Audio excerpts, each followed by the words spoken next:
City Club, and I'm glad you've joined us tonight for a program about the importance, status, and potential of the council manager form of government.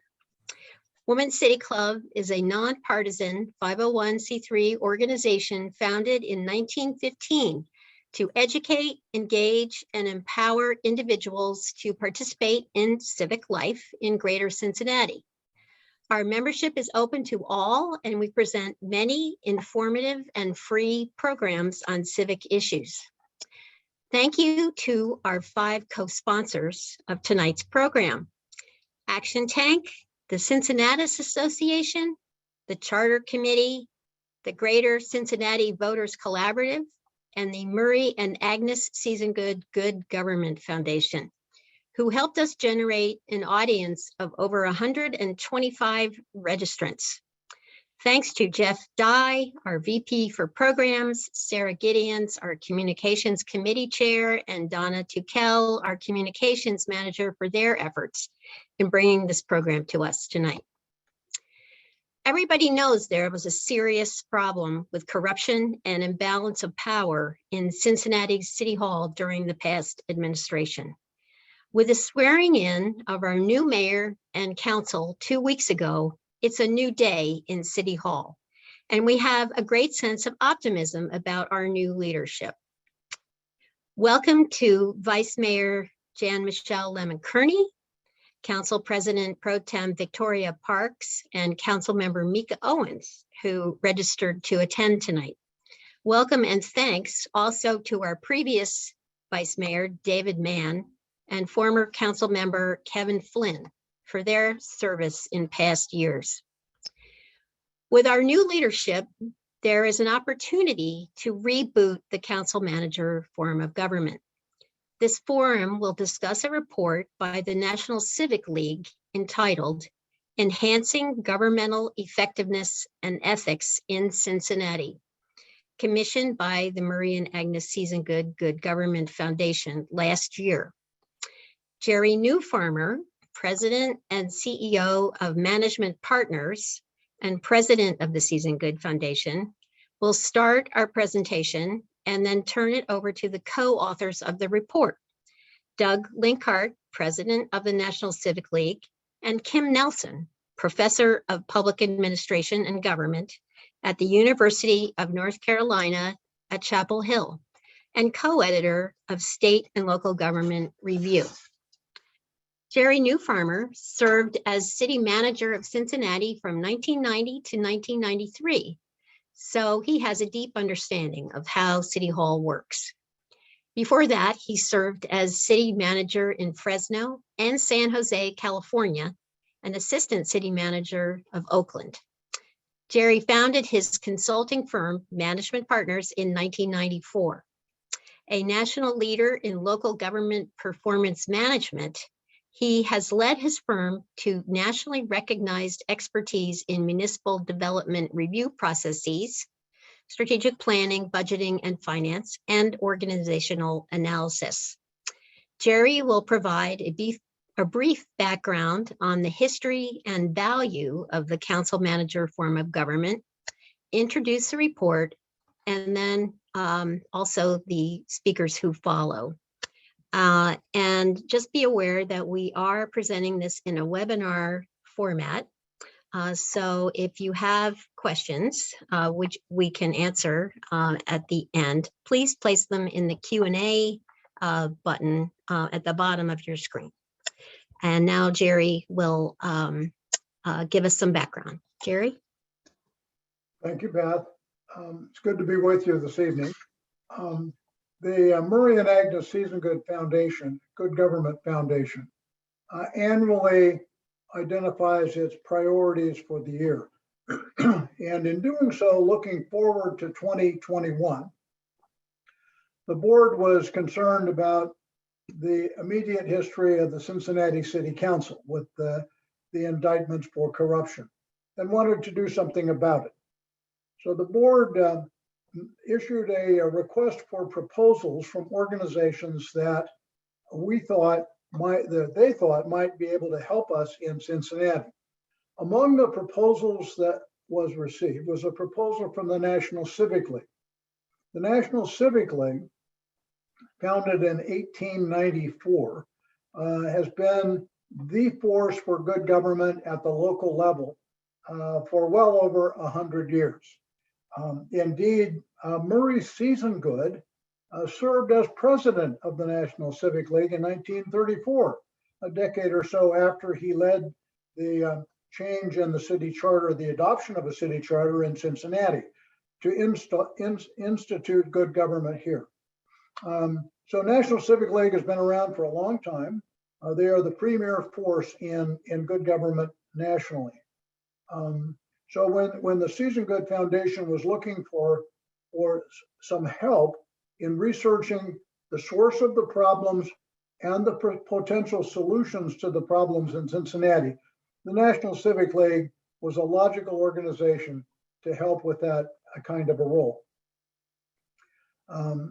They agreed to do so and did research over the course of the year 2021 and filed a report in September or so of last year with analysis and recommendations.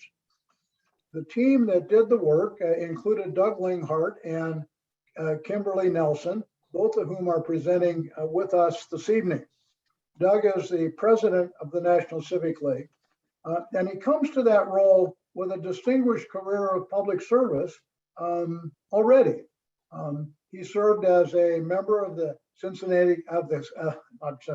Denver City Council, as well as a state legislator in the state of Colorado, and became the president of the National Civic League in 2015.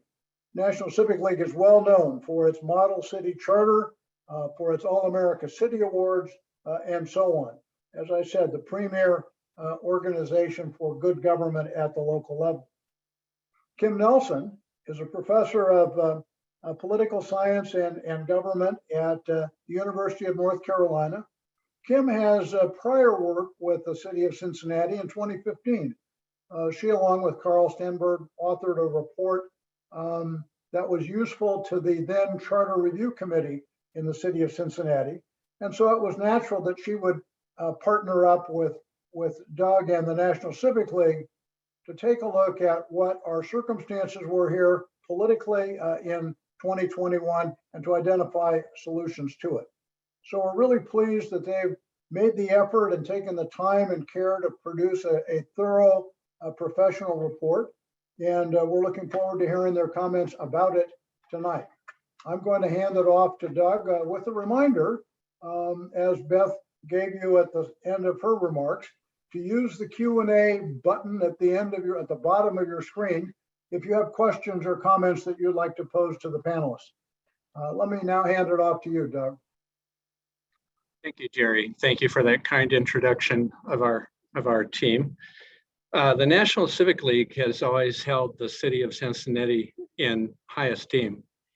Cincinnati was one of the early adopters of the council manager system back in 1920, and actually was one of the first winners of the All-America City Award back when we started the award in 1949.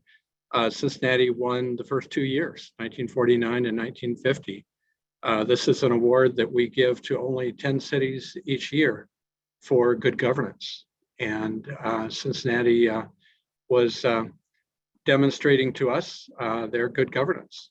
So we're anxious to see good things in Cincinnati and are hopeful that the new administration, the new council, new manager, it sounds like, and the people of Cincinnati will help the city do great things in the future. The history of the National Civic League is all about good governance. We started in 1894 when a group of over 100 civic leaders like Louis Brandeis and Theodore Roosevelt, before he was president, gathered and were very concerned about the partisanship and corruption that they were seeing in city governments around the country. And one of the tools that they devised over the next 20 years was the Model City Charter, which is a charter that is a model that helps cities around the country put together a government that is nonpartisan, that is effective in listening to their people, and is professional in their governance. And that model city charter still continues today. Jerry was part of a steering committee that we put together that revised the model city charter for the 9th edition that just came out last November. And that model city charter continues to advocate those same principles of professional governance, transparency, and integrity. We have provisions for ethics, we have provisions for city managers, and in the case that there's not a city manager, for a chief administrative officer. In any case, a city that is overseen by a city council, the elected representatives of the city, that then in turn oversees the city manager, that offers professional governance for all the different operations of a community. Many of you are certainly familiar, I'm sure, with the lack of trust, the decline of trust in government. And when people say that, I bristle a little, because it's really a lack of trust in the federal government and to some degree the state level that you see in opinion polls. Local government is held in high esteem by 72%, and recent Pew and Gallup polls show that people trust their local governments and their local media, for that matter. And the reason for that, we think, is because not only is local government closest to the people, but they also operate in this sort of professional system, which is often nonpartisan in many cities and is overseen by a council elected democratically. So we're very proud of the legacy that many organizations have put together to help cities earn the trust and keep the trust of their people. So as Jerry mentioned, Murray Seasongood was on our board of directors, was the chair of our board at one point. And the goals of the Seasongood Foundation are very similar to those of the National Civic League. Our mission is to help local governments thrive and create equitable communities. And we work in the realm of equity with civic engagement. We work in collaboration with a lot of different national organizations to help cities govern themselves well. So when the trustees reached out to us and suggested this study, and then in turn reached out to Kim Nelson, we were honored to be selected to do the work, and knew that the first thing that we needed to do was to reach out to people in the city, and did interviews of many different individuals from different walks of life in Cincinnati, along with a comparative analysis of other cities.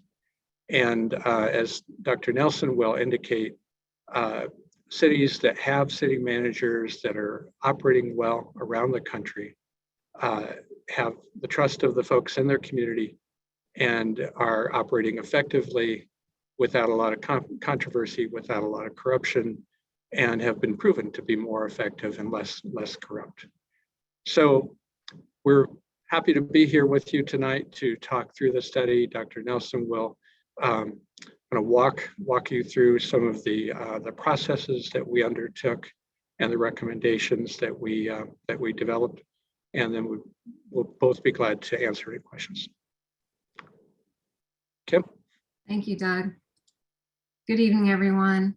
As Doug mentioned, we did this study in a sort of a mixed methods design in order to figure out a multi-point perspective on the issues in Cincinnati. We did a document analysis where we looked at the city's documents, including the charter and news articles, to provide a background for us on the structure of Cincinnati's government and the recent issues that the community has been facing.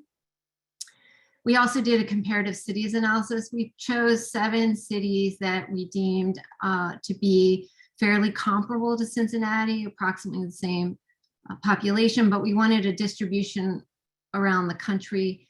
We wanted all council manager forms of government as well. And we looked at different structural elements and their corruption safeguards. And we'll talk a little bit tonight about what we found there.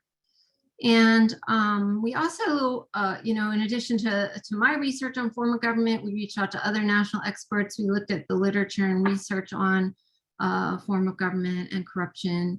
I'm currently working on a book that looks at municipal corruption between 1990 and 2020 in the United States. And so it's a massive data set. And so I'm anxious to get those results out sometime next year, hopefully. And moving on from our research, we also interviewed, as Doug mentioned, stakeholders from around the community. We interviewed 20 people for approximately 30 minutes each. And these were current and past city employees, elected officials, business and community leaders, as well as members of the media. And our findings were, we think, we hope will be quite useful to Cincinnati moving forward. And so before we go into those, I do want to give just a little bit of background on form of government. Doug and Jerry both mentioned a little bit about this, but I just want to make sure everyone's on the same page. So there are more than 2 forms of government in the United States. In addition to the mayor, council, and council manager form, we have the commission and town meeting form. There are also a lot of other forms that you can see in this chart here that don't fit into the classification of those other 4 forms. But as you can see, overwhelmingly, the 2 most popular forms of government in the United States are the mayor council form, which sometimes is called the executive mayor form.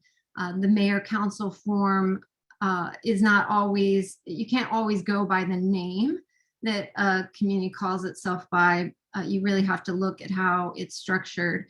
And then, of course, council manager form exceeds the mayor council form by just a little bit in the United States. This shows 10,000 and above, and then 100,000 and above. And what we see with a mayor council form, the way I tell people the easiest way to distinguish the 2 is that with a strong mayor council or an executive mayor council form, the mayor has a separate authority from that of the council. So legislative and executive powers are separated as they would be at the state and federal levels.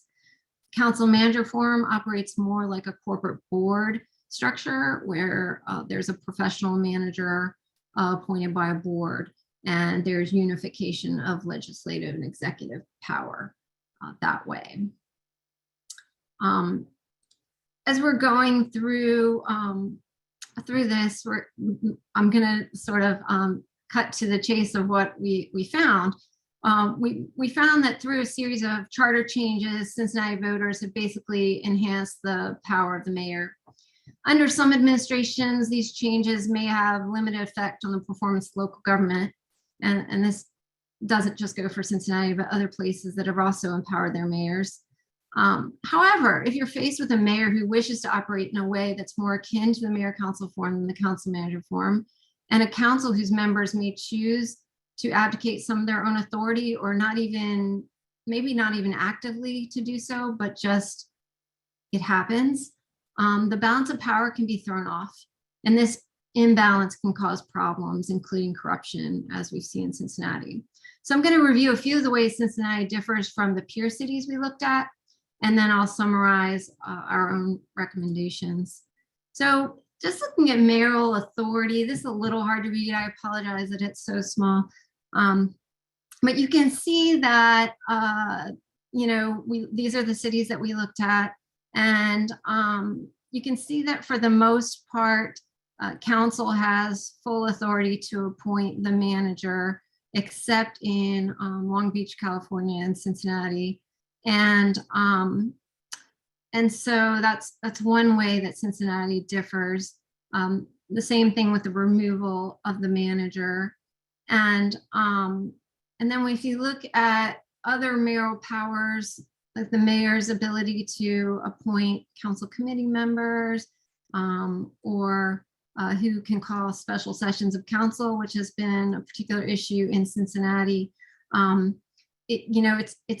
it's you see that the mayor does have quite a bit of authority, but the mayor always is able to call special sessions. The question is how many other members of council can also do it. And actually Long Beach limits it a little more than Cincinnati does, because they're limited to personnel issues. They can only be called for one purpose. So I thought that was interesting. The roles of the manager, you can see as we go through that they're pretty similar. The manager in all cases appoints department heads. In Tacoma, it requires council approval, and Des Moines, some require approval of council. Generally under the council manager form, when it was created, the idea was for the manager to have personnel function and authority in order to remove partisan favoritism out of the hiring process, and to make sure that merit was a key element of hiring and firing. And so that's why you see it stayed pretty true to form. Now, in all cases, in my experience, just doing a lot of work with elected officials, as I said in chat, we're training them right now in North Carolina.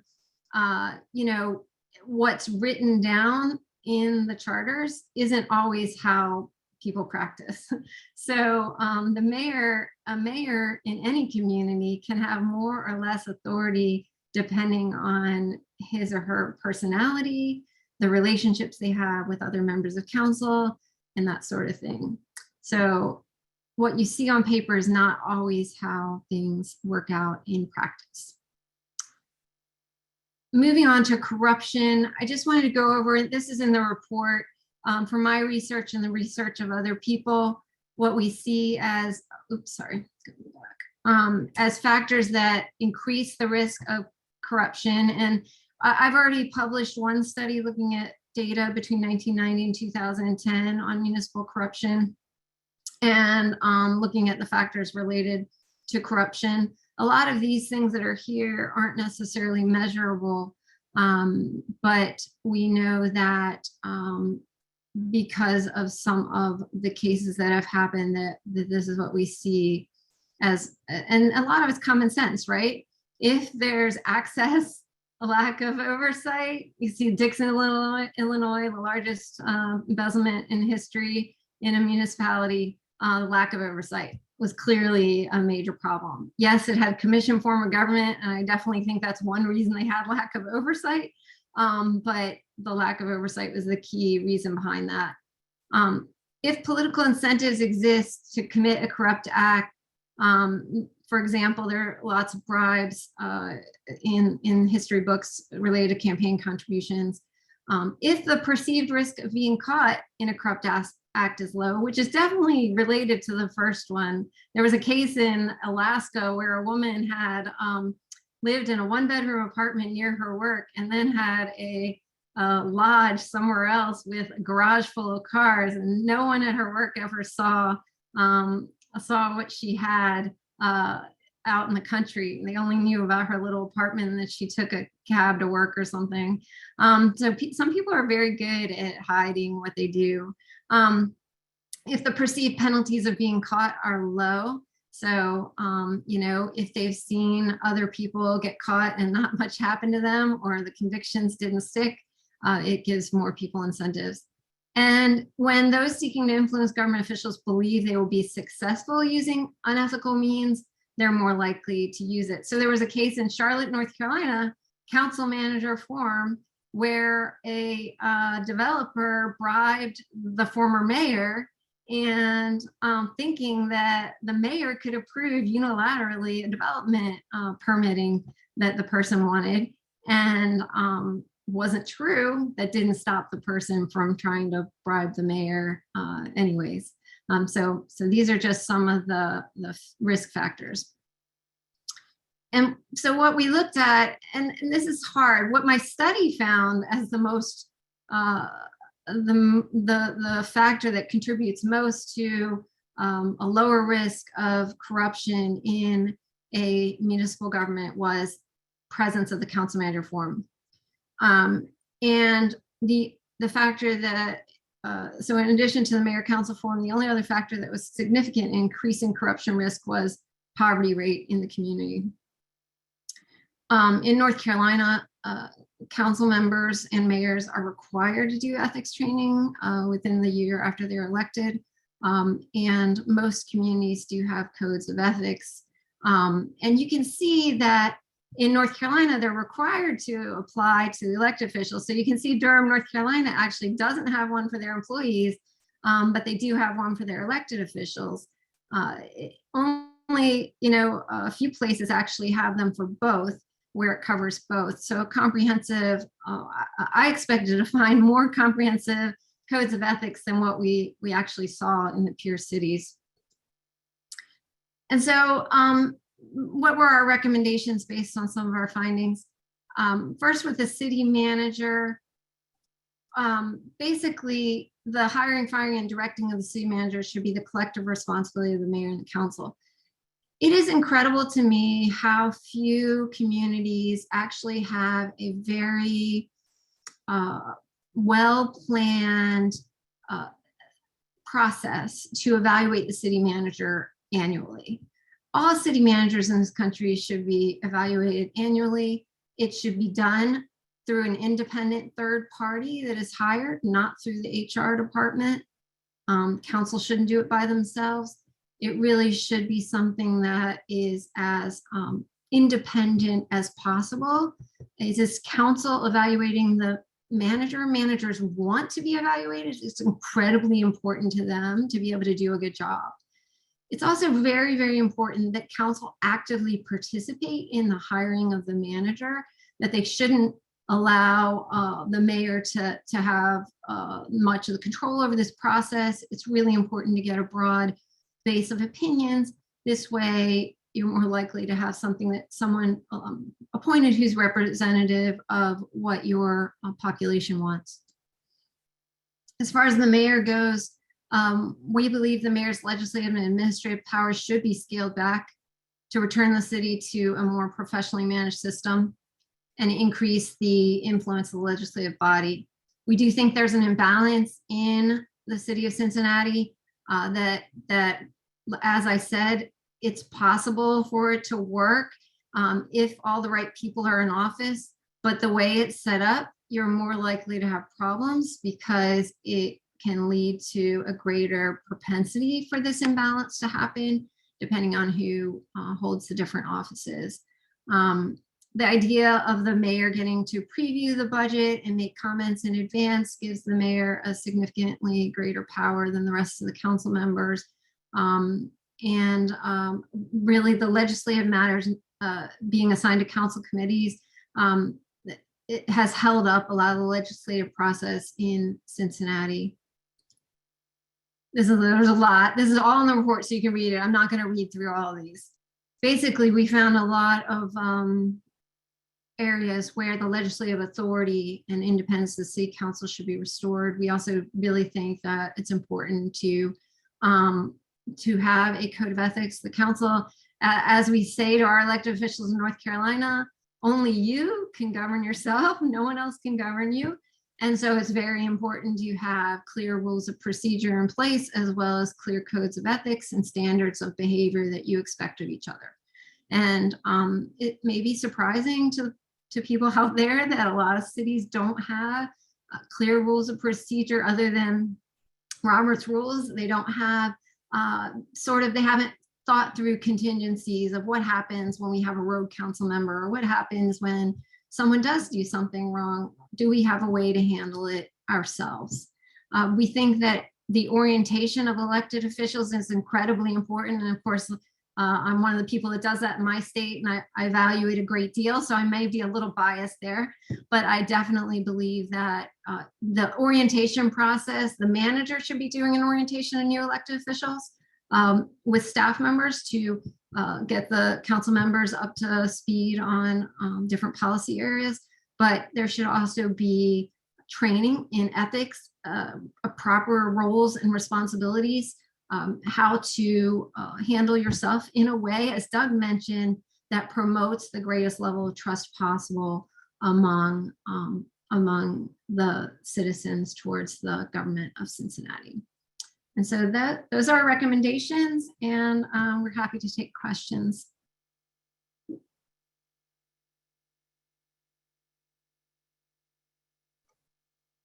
So we have some questions under the Q&A button on the screen, and Jeff, I think you were gonna work through them and make them public. Can you help us by ticking them off? We'll do one of them. Yeah, yes, we do. First question is from Peter Hames. Is it a good or bad portent that the last two city managers have been attorneys and graduates of the city solicitor's office? Sorry, I tripped over my words. I don't know who wants to answer that. I can answer it. Also, someone wants me to share the screen to show so I'll do that. So that's really hard to say. Personally, I believe that it's hard. So currently, I'm actually starting a new program in North Carolina to train non-traditional city managers on what they're missing. And if you come up through a non-traditional pathway, like a city attorney or a finance director or a police chief, and become a city manager, you're missing some elements of leadership training, of even potentially budget and finance training, of ethics training that you would have otherwise gotten through a traditional pathway of a council manager form. So I think that someone who comes up through the city attorney's office can be a good manager, but they have to understand and be humble enough to realize what their weaknesses are and what their missing pieces are, and find that training somewhere else, even as they're in office, or I'm sorry, not office, but as they're in their role, in order to make sure that they're doing a good job. Okay, the next question is from Kevin Flynn. How important is the audit function to a city council, assuming that the panel agrees that audit, performance, and financial is an important function? Where should such function be housed? Who has the power to hire and fire? Yeah, that's a great question. Some of our local governments here have struggled with that. What's appropriate? No one's ever studied to say what's the very best way to handle the audit function. And certainly the Dixon, Illinois case is a good example of a place that was being audited, financial audits only, not performance audits, but the auditors ended up overlooking some glaring evidence of fraud. And so actually the auditors had to pay most of the money back to the city of Dixon, Illinois. But so auditing is not perfect, but certainly it's preferred over the alternative of not doing an audit. It's important to have an independent auditor. So one of the problems in Dixon was the auditing company was the same one that was doing the financial reports. So you want a different auditor from those doing the financial reports. It probably shouldn't be, the financial auditor shouldn't be internal. But that's not my major area of specialty. We have accounting people who advise local governments on that. Doug, do you want to add anything to that?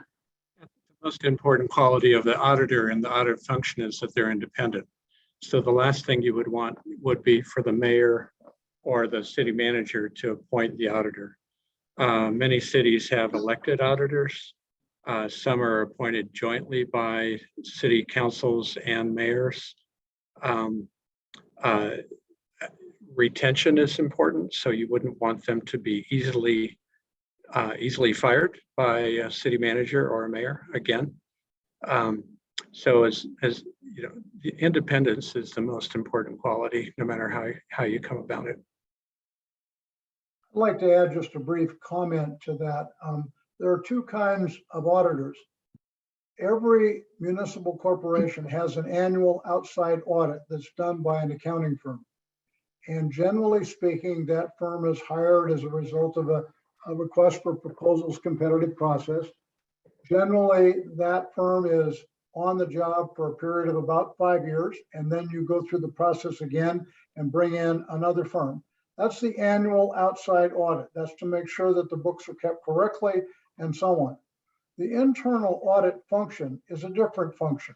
That's a function of looking at how well the city does its work. Is it efficient? Is it well organized? Is it executed using best practices? Two different types of audits. Every city has the first one that I just described. Not every city has the second one.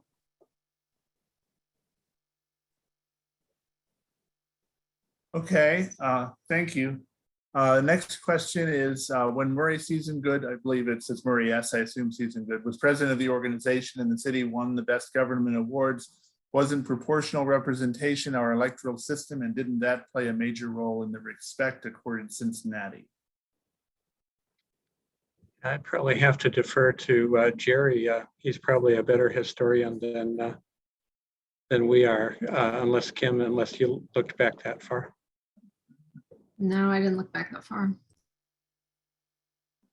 Well, I Jerry, mean, the years you mentioned, Doug, were 1950, I think. I know that Murray was chair of your board in 1930 or something. So it's long before my time or anybody else's time on this call, more than likely. Yeah. When was the proportional representation period? Do you know? That's a good question. I think that ended about 1957 or so. It's interesting because proportional representation was, in its time, the quintessential good government way to do things.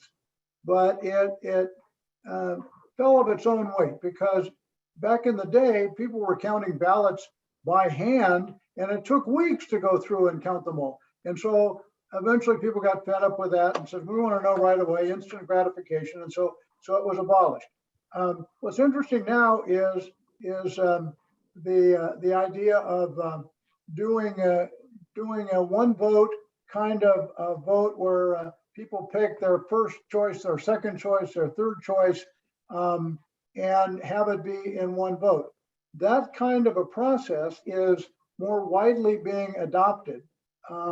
Several cities, all the cities in the Bay Area, Oakland and San Francisco, have adopted that practice, as have others.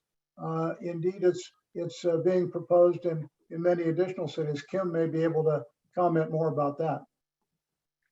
I might interject that we do recommend at the bottom of the study changes in the election processes. And in the city, it was not what we were hired for, but the process that the city uses now is quite unusual and is not something that we would recommend. Proportional representation was something that we did recommend for some period of time. Ranked choice voting that Jerry refers to is being adopted by more and more cities. But you've got a situation now, and I ran at large as a council member, and I can tell you that the at large system where everyone votes for, a field of many candidates and people win with very small percentage of the vote does not represent the best of democratic governance.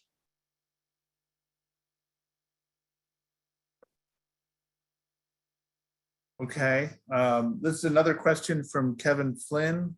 Cincinnati's charter keeps power of committee membership at council level. Chairs are appointed by mayor.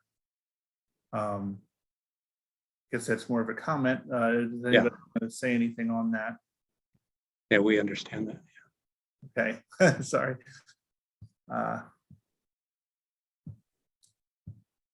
Another anonymous question. How are issues with the mayor resolved? I'm not sure if that's just a general question about in all cities or specific to Cincinnati. And I don't know what issues they're speaking of specifically. So that's a hard one to answer. No one has authority really over the mayor except the other elected officials. I mean, they're all in council manager form, supposed to have equal authority really. And so there has to be procedures in place if there is a problem with the mayor or any elected official to be able to deal with that. And it differs from place to place what those procedures are.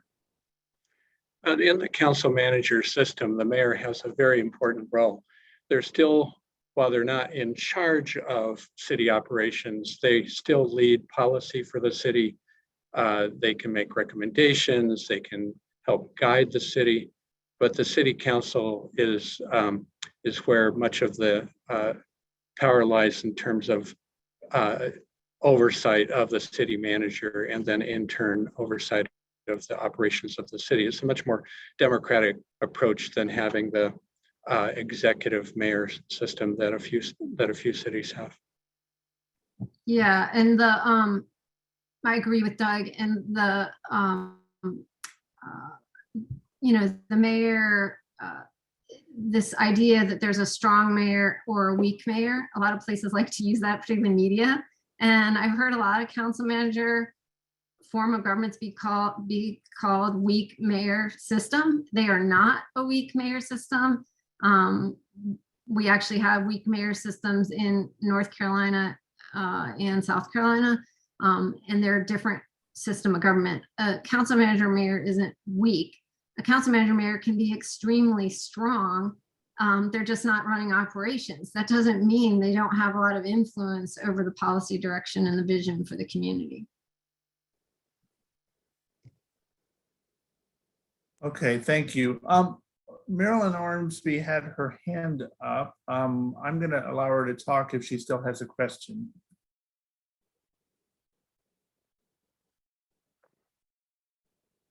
Are you there?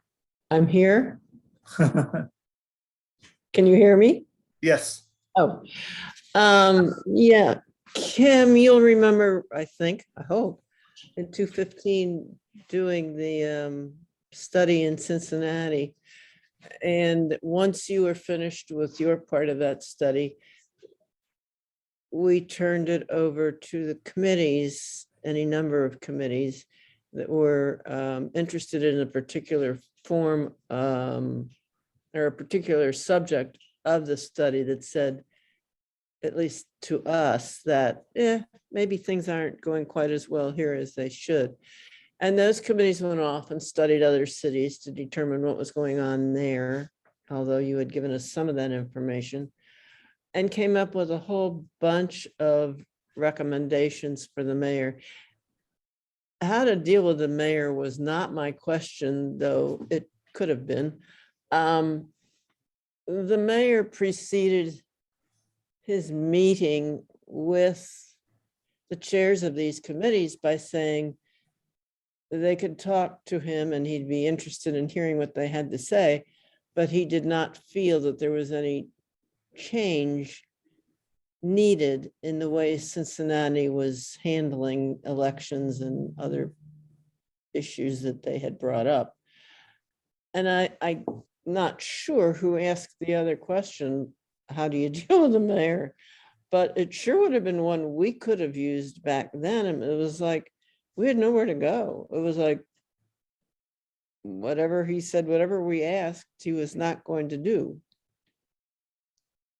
That kind of put us back, well, to ground zero, essentially. And I guess there's really not much committees can do to try to convince a mayor of why it's good when the mayor sees what it's really doing is reducing his power. Question mark?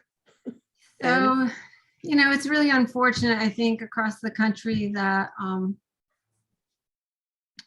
mean, personally, if I could have control over this whole process, I would say that anyone sitting in power in a role shouldn't be able to change the power and increase the power of that office. Is that something that can be inserted into a charter? Possibly. I mean, I'm not an attorney, so you would have to consult with an attorney on that. It's possible. I think that one thing I have to say to everyone here is that when you look at one thing I track is change in form of government and attempts to change form of government, and these votes turn on literally a handful.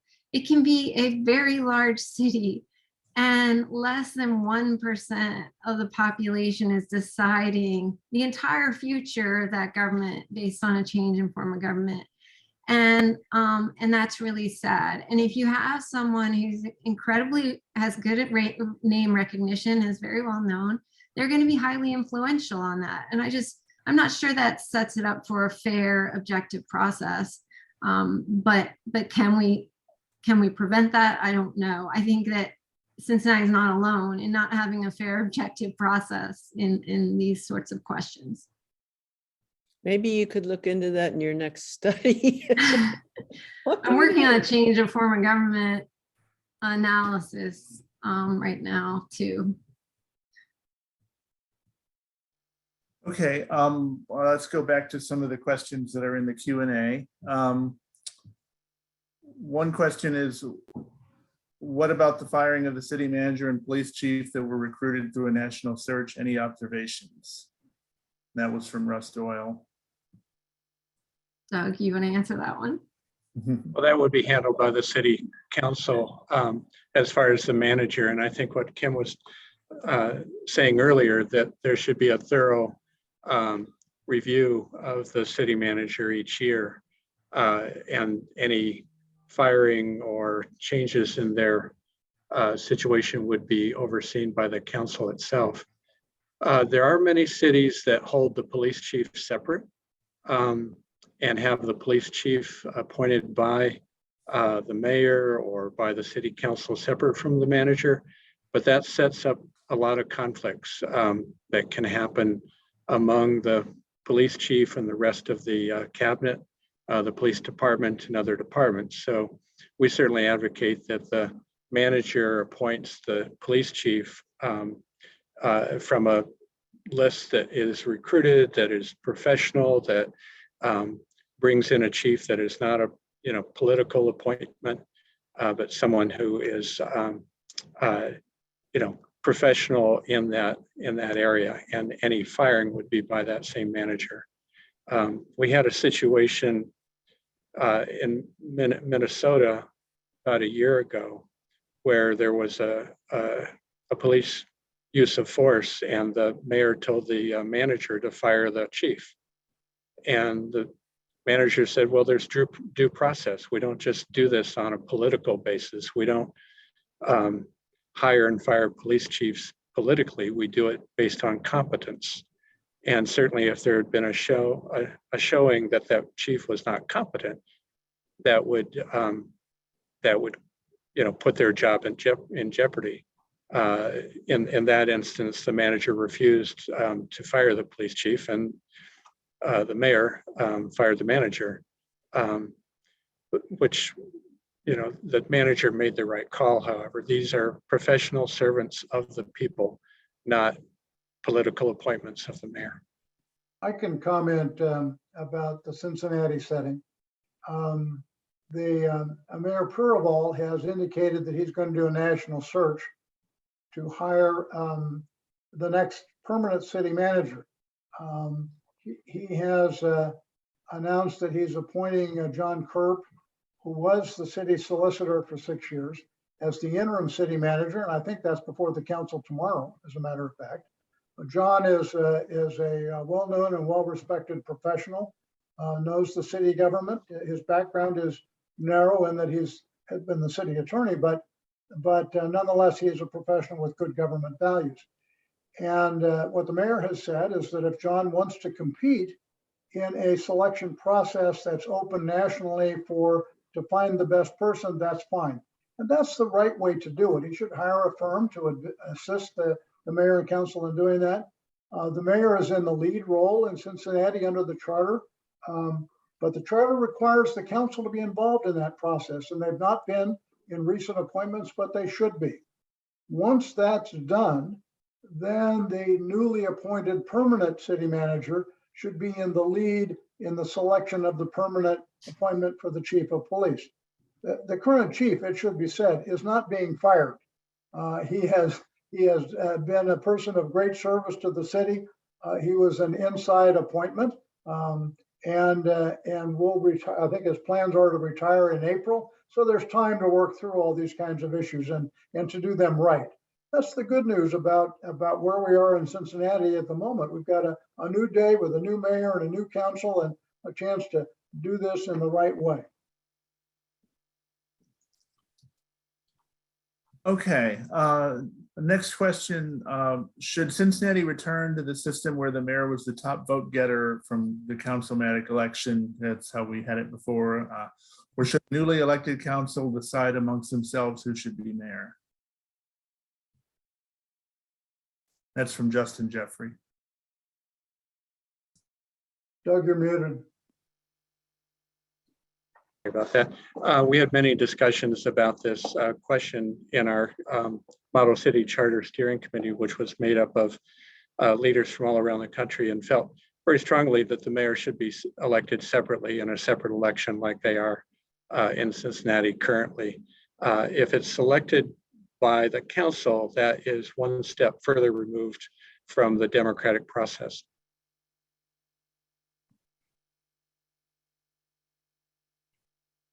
Any other comments on that one? Or? Well, I agree with that. A city like Cincinnati needs a strong, effective political leader. That is the role of the mayor. At the same time, the city deserves to have competent professional leadership of the workings of the government. That's the role of the city manager. They're distinct. I guess a related point would be, please explain how curtailing the powers of our mayor would prevent council corruption. And that was from Sarah Gideons. So that there's no guarantee that would happen. What we're talking about is the fact that when there's an imbalance in power, you're more closely approximating the mayor council form. And when there's an imbalance of power, it sort of throws off the ability of one part of the government to exercise oversight of the other part. In the case of Cincinnati, it seemed like developers, part of the problem was in the development process, and there was a lot of confusion about, how to get things done in Cincinnati. And so people were approaching council members inappropriately, it's my understanding. So, when there's clear lines of authority, clear processes in place for dealing with development decisions, then you're less likely to have these sorts of issues occur. When I was a city council member in Denver, the administration, the planning department would bring these matters to council, and we would not even know about incentive deals far in advance, as has been the case here. When you've got developers approaching individual council members and talking about incentive deals, that's where we see the big problem. And I think one of our recommendations is that executive sessions can be used for those kinds of discussions. Although I'll tell you, even in Denver with executive sessions, the administration would not tell us the identity of the developer. It would often be unidentified until the deal was all ready to be cut. Okay, I'll tell you there are a lot of questions. I don't know if we'll get through them all, but we'll do our best. Try to answer some. Cynthia Duval, what role should the mayor have in appointing members of public boards, such as the Recreation Commission or Park Board? So there's not a lot of research on what's best in that case, and that there's one best way to do that. The only thing I've seen research-wise as advice for community boards is to try to make them as representative of your population as you possibly can. And so there was some work done out in Iowa on Iowa passed a law that there had to be gender representation on all public boards. And the data actually showed that their outcomes were better. They did a pre and post analysis of these different board performances. And so that was pretty interesting. So that's about the only thing I've seen though.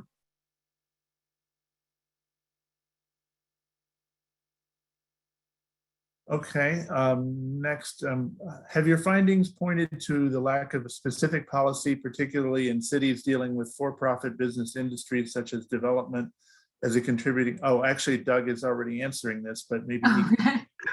I was as a about to contributing type one factor in. to corruption.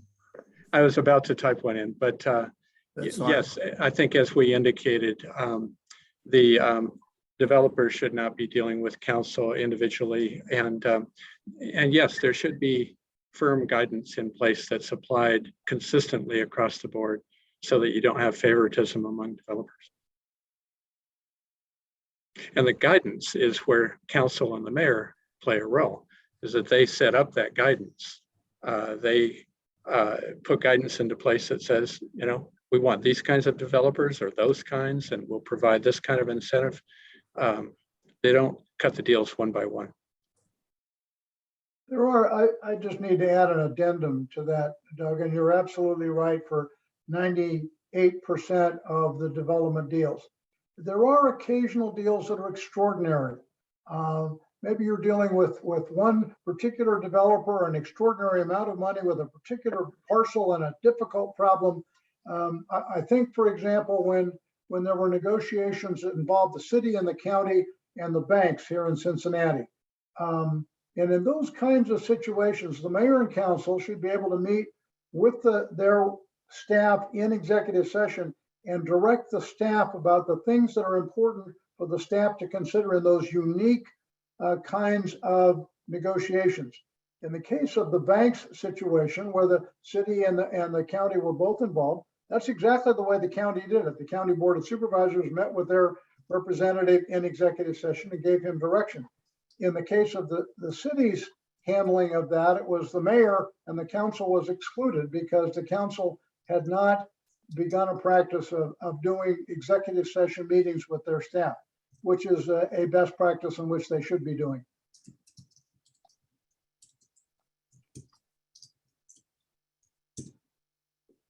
Okay, another question from, oh, I lost it, it moved.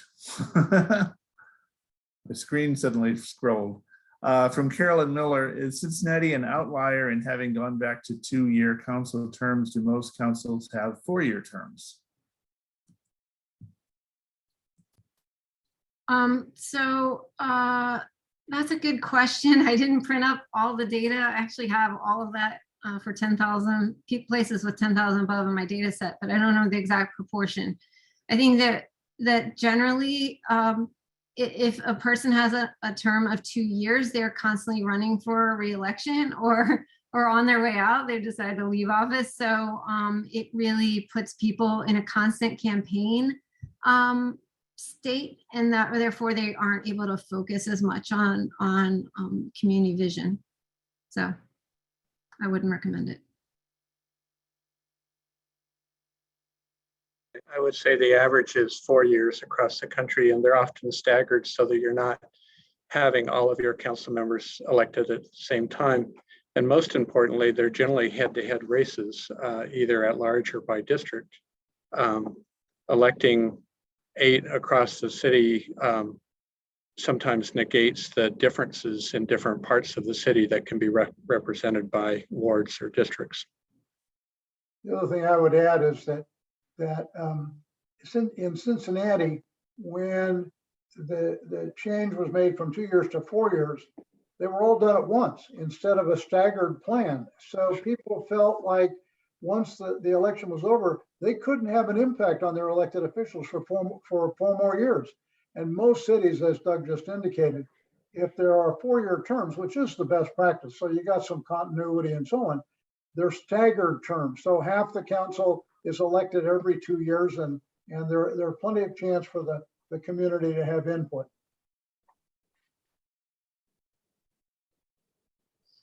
Okay, this question is from Sue Wilkie. We passed legislation to create 4-year terms. It's kind of related, but other forces lobbied against this mostly because they did not want their ability to get rid of unpopular council members. So new legislation, poorly written, passed and explained to the voters. And this year we went back to electing for 2 years. How would you recommend with this history that this subject even be approached again? So it's kind of a related question to the discussion, but how can it be approached again after all this? The system that you have doesn't offer a good way to get rid of unpopular council members. If you don't have head-to-head contests, there's no way to target an unpopular council member. In fact, I would venture a guess that a lot of people are voting simply on name recognition, and that even an unpopular council member can be in the media enough to where they get 7% of the vote, or I think 4% was the lowest council member election percentage this year. You can have a council member who is quite ineffective and can still get 4 or 5% of the vote.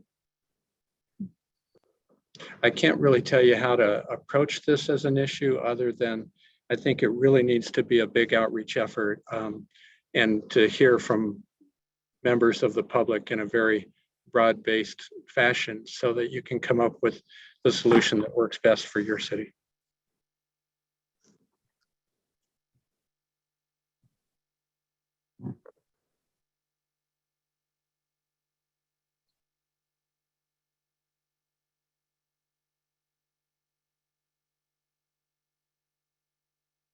Jeff, if you're talking, you're muted. Did we Oh, lose sorry, Jeff? I was looking at questions. Sorry,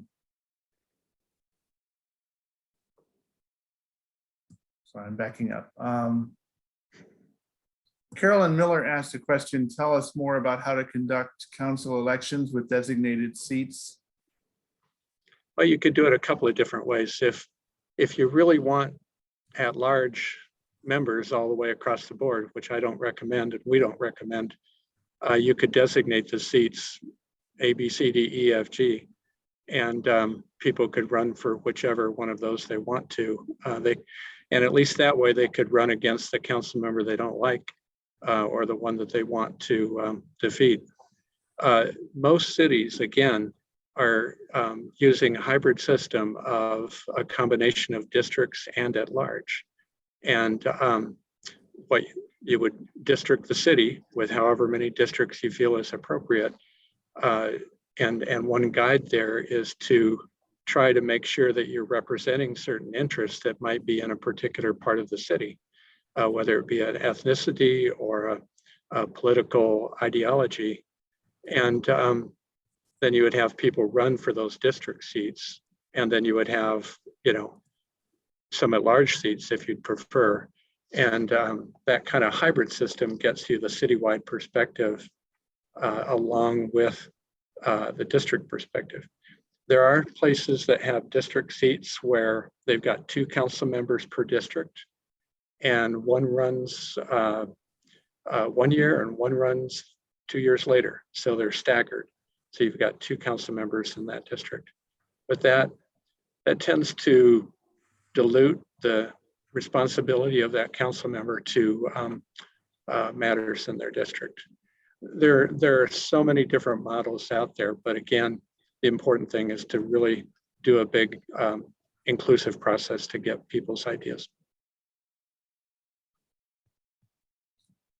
Okay, one question that came up earlier, and I guess the asker feels that it needed a little more clarification.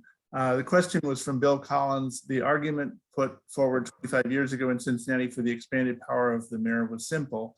It was that Cincinnati needed a more powerful mayor in order to increase development and job creation. Compared to other cities surveyed, do you see any evidence that Cincinnati is now developing faster than other cities that kept their charters such that the mayors there have basically the same charter power that they had in 1995? So I know Kim answered that. Do you want to say more about that, panel? Yeah, so I said there was no evidence of that. Some of the fastest growing cities in the United States right now have a council manager form that is very close to how it was originally conceptualized in the early 1900s. So I don't see any evidence that I'm not even sure. There's no data whatsoever at all to support that. It's one of those things that you hear a lot in charter contests, but there's literally no evidence to support that. None. In fact, there's some counter evidence. So. Okay, and we still have many more questions. Doc Christensen said having 35 council candidates was ridiculous. Should there be a primary to limit the field to, say, 15 candidates? Now, that would be one way to improve things. We, again, would prefer to see a district and at-large system, and that's what most cities are using these days. There are some cities that have too many council members, like Chicago. There's 45, and some cities, usually you want to target about the number that you have, but select them in a way that allows voters choices among candidates. We had 35 candidates, as the questioner indicates, 35 candidates in the November election, with the top 9 vote getters are going to get elected. And that's a system that has no accountability, and it's a name ID kind of system with lots and lots of candidates. And so I think that's the import of the question is we have 35 people running for 9 seats and 1 vote. And that's the system that we currently have.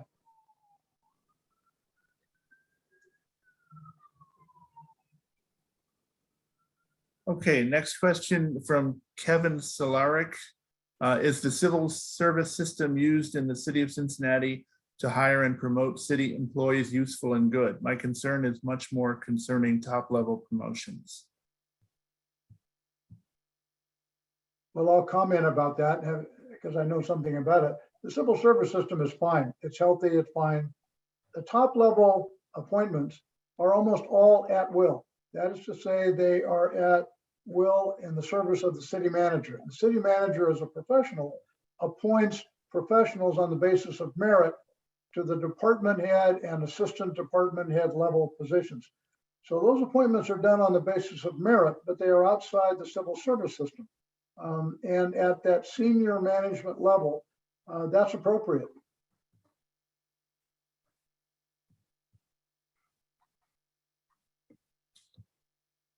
Okay, this next question is from Julie Oberding at Northern Kentucky University. If you were the new mayor in the city of Cincinnati, what would your approach and strategies be in implementing some of these recommendations? For example, are there any recs that you'd start with, possibly to gain trust, support, momentum, etc.? I think the first step has been taken, which is to do a national search for a city manager. And to identify a strong candidate with the council making that decision. The council as a whole needs to review the candidates and find someone who's, perhaps had experience in other cities and is quite qualified. There's a code of conduct from the International City Managers Association that they should follow, and they would need to have good training.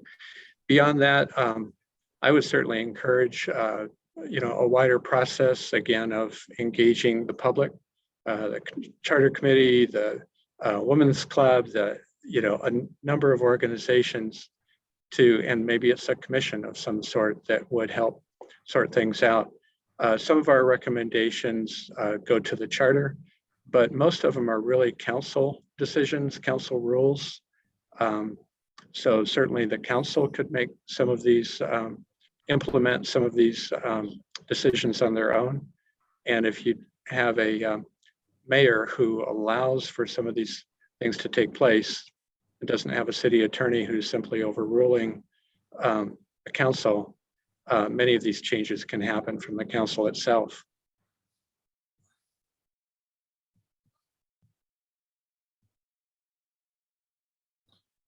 Okay, here's a question from Carolyn Miller.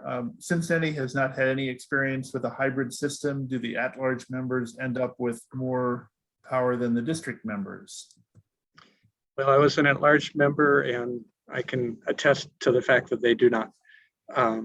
They have 1 vote, just like everyone else. District members tend to focus on their districts, obviously. Having an entirely district system becomes somewhat parochial because everyone's focusing only on their own district. So blending in a few at-large positions can bring that citywide perspective so that someone's working on issues like tourism or youth issues or health issues. So the at-large people can sometimes work on those kinds of issues, but that doesn't mean they have more power.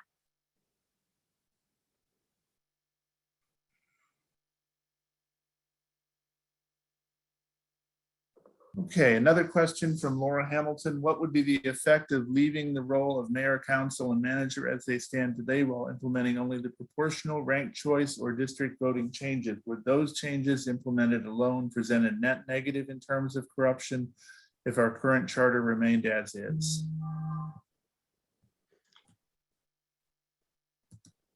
Well, I think a lot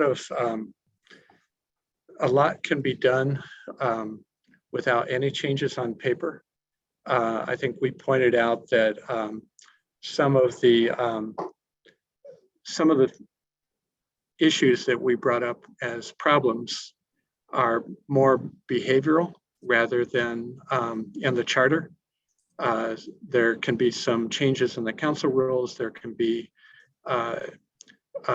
but so much of it is dependent on the mayor getting a good city manager and respecting the authority of that city manager, and having the council flex its muscles to exert control and say, look, we're going to evaluate this manager every year, and any hiring and firing will be up to the council as a whole. Ranked choice voting will certainly help. Some of these other changes, though, are important as well, both on paper and in terms of activity.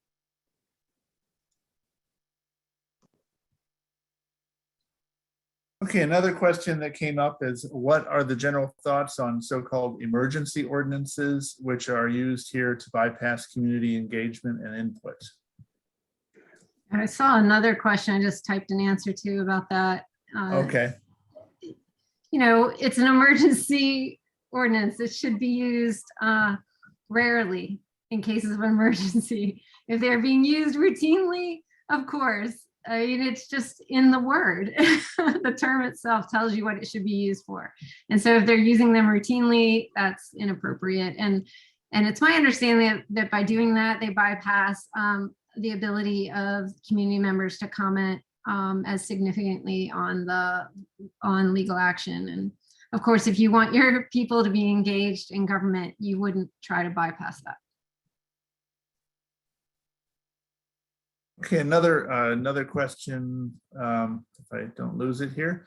Does the panel have any thoughts on making council members part-time positions again instead of full-time? It seems like the decision to make council full-time led to many abuses of power, even if it is more equitable, allows for lower income folks to run.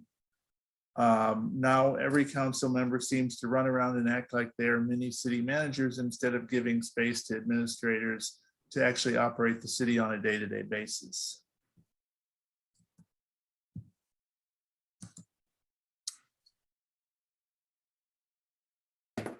It's a tough one in a way, because you want to compensate council members in a way that attracts good candidates. At the same time, they shouldn't be acting on their own as if they are managing the city, but rather working through the city manager.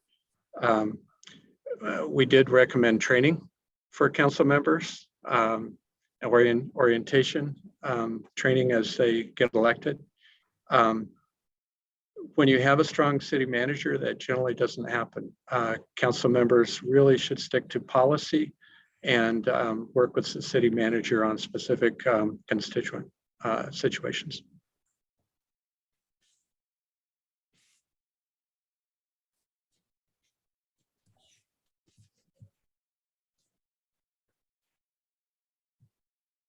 Okay, another question. What about our dual ownership and operations like MSD? That's from Russ Doyle. So that's a little, I'll comment about that because it's a local, unique local kind of situation. Basically, MSD is the Metropolitan Sewer District. It is formed under state law by the Hamilton County Board of Supervisors. Technically, Hamilton County is, quote, the owner of the Metropolitan Sewer District. Years ago, Hamilton County had no capacity to run a system like that, and the city had a sewer department. So the county contracted with the city to have the city provide the operations for the Metropolitan Sewer District, and that's the way it's worked for the last 50 years. There was a 50-year agreement between the two entities, the city and the county, and that expired, I think, in 2018. And there's been a contest between the city and the county ever since. And the courts got involved, and people are suing and doing all kinds of dumb things. The fact of the matter is that running a sewer department is very much like running a water department. In the case of the city and the county, the city is responsible for the operations of both. But because of the unique basis on which MSD is formed under state law, the County Board of Supervisors, Board of County Commissioners, makes the policy decisions for the sewer district. And they've been enormous because of EPA's requirements for spending money on eliminating combined sewer overflows and so forth. So all the rate increases have to be decided by the county and so on, even though the city has responsibility to manage the system. So it's very confusing in those respects. And it's still a combination policy administrative issue that is demanding of attention, shall we say.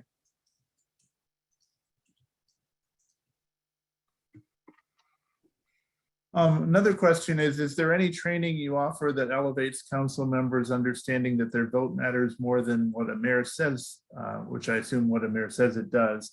The mayor is not a monarch unless council allows that. But you could add to that maybe any other comments about training, if you want to speak to that. So our training in North Carolina is only currently for our elected officials is only for North Carolina elected officials. Unfortunately, we have had requests from other states. We have a whole local elected leadership academy at our school where they get certified and they become mentors to other elected officials who are newly elected. And so we have this entire system of training for elected officials, and we get rave reviews from our elected officials about it. And I think it's really important. It's really important to train elected officials. These are lay people by definition. They come into this job without any specific training. So to just assume that they're just going to know exactly what to do and the right way to do it without any sort of preparation is kind of foolish, I think. And it's unfortunate that every state doesn't do what North Carolina does. And I hope that we see it become more broadly offered across the United States. I'd like to ask Kim how that is paid for. Is it a service that the university provides, or you said it's a statewide leadership organization? How is that paid for? So we, because we are a state organization, and actually every local government in North Carolina pays dues to the school government, we subsidize the cost. So they pay, it's a 2-day seminar, hotel, unless it's virtual, which right now a lot of them are virtual, and food and everything like that. But we basically charge less than what it costs us to put it on each year. And then our ethics, we also, so you may be able to do this, our ethics training module is available for purchase online. It's virtual. So if anyone, some things are specific to North Carolina. Someone asked about conflict of interest. North Carolina has a very specific conflict of interest policy for local elected officials. So some of that is specific to North Carolina. Thank you. Oh, and someone asked, does our training include citizens? We have separate citizen training. Mostly we train local governments how to engage citizens in citizens academies. So we have courses that teach local governments how to offer citizens academies. We don't do any training of just regular people.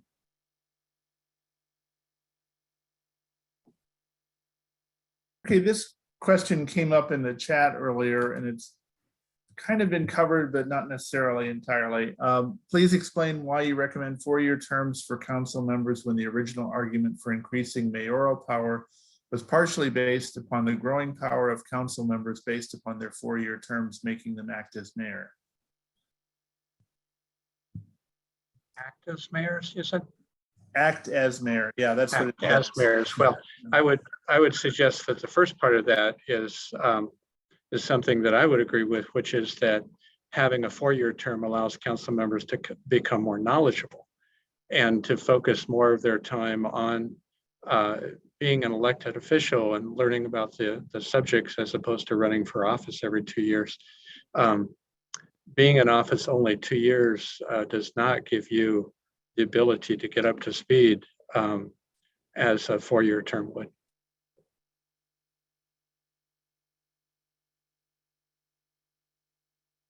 I think we're getting close to being done. One question that came up is, does the North Carolina training include citizens? It's a different perspective. Oh, yeah, I think I already answered that. No, it doesn't. Oh, okay. I didn't catch that, sorry.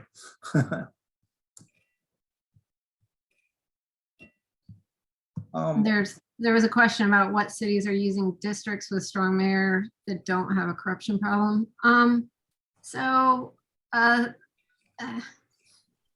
Just because they don't have a corruption problem doesn't mean they don't have any problems. So there are other problems besides corruption that occur when the lines become blurred. And, I don't really want to call out some other cities right now. But there are some places that have had some challenges because of tweaking their system of government in a way that makes it difficult to determine accountability. Well, I'll point to one. Baltimore just moved from a sort of a so-called strong mayor system to chief administrative officer, and they didn't go all the way to a council manager system. I think very few cities around the country actually have corruption problems. And as Kim's study has pointed out, there are fewer corruption problems among council manager systems. Well, on that point is deserving of emphasis. Actually, Kim, you published a peer-reviewed article, the results of a study comparing the level of corruption by form of government, whether it's a mayor, council form, or council manager form, and so on. Would you comment a bit more about that? You mentioned the book that you have in progress, but the fact is you did a peer-reviewed study of that and had pretty specific findings. Right. So we looked at a lot of different variables, thinking that several things would contribute to a greater corruption risk. And we defined corruption as it was only municipalities, populations 10,000 and above, and cases where people were actually convicted, because we couldn't, you can't really, we weren't sure that you couldn't say 100% corruption occurred if someone was just arrested, right? And so we only counted convictions. The other weakness in our study is that because we counted convictions, that's the year of the corruption case, when some of them occurred over multiple years. But with that caveat, we found that the council manager form was more than 50% less likely to have these types of corruption cases than was the mayor council form. And, I think I said earlier, poverty contributed a little bit, but it was a much, much smaller influence than form of government. And so we believe, we hypothesize that this is because the incentives are different in the council manager form versus mayor council. Primarily, there are fewer political incentives at play. And the manager, a professional manager who goes through training to become a manager, primarily through an MPA program usually, is trained in internal controls, is trained in personnel hiring, and so hires the right people, puts the right internal controls in place, and can oversee the budget and financial function, professionally. And serves as a buffer or translation point role between the professional staff, which can get very technical and bureaucratic in how they talk, and elected officials that have responsibility to set the policy, who don't talk that way and who sometimes there's a communication problem, and sometimes if council members start getting in the wrong direction, it's the professional manager's role to say, wait, we'll do it this way, and keep things on the straight and narrow. So professional manager as a buffer who subscribes to the code of ethics that ICMA has is an important dimension of the process. Yeah, that's our good friend John Albandian, professor, talks about minding the gap and the importance of that role for the manager.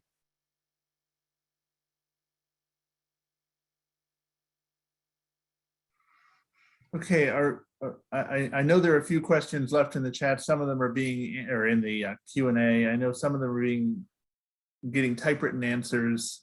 I did want to say Kevin Flynn added something after Jerry's answer. He said to amplify Jerry's answer on MSD, the city retained ownership of its sewer assets, including treatment plants, since, and he said something, flows downhill.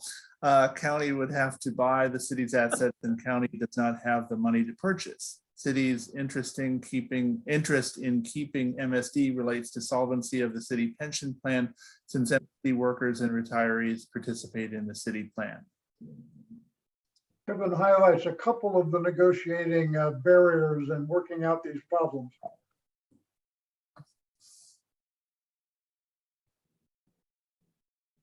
Well, it's 8:30.